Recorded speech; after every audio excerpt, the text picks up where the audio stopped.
Kementerian Agama yang mengusulkan biaya perjalanan ibadah haji atau BP tahun 2023 sebesar 69,1 juta rupiah. Jumlah tersebut 70% usulan rata-rata biaya penyelenggaraan BPIH yang mencapai 98,8 juta rupiah. Ada perubahan signifikan antara komponen BP yang harus dibayarkan jemaah dan komponen yang anggarannya dialokasikan dari dana optimalisasi haji. Pada penyelenggaraan haji 2022 lalu, komposisi BP yang harus dibayarkan jemaah hanya 39,8 juta rupiah atau sekitar 40% dari total BPIH 98,3 juta rupiah. Usulan kenaikan BP ini atas pertimbangan untuk memenuhi prinsip keadilan dan keberlangsungan dana haji.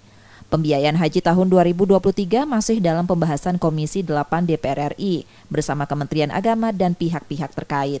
Kanwil Kementerian Agama Sumatera Selatan meminta masyarakat untuk menunggu keputusan dari pemerintah pusat.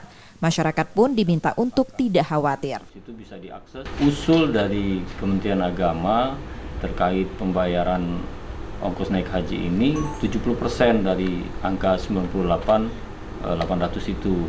Sehingga kalau ditotalkan 70% dari 98.800 itu muncullah menjadi 69 juta. Sekarang itu kan baru berupa usul ke DPR.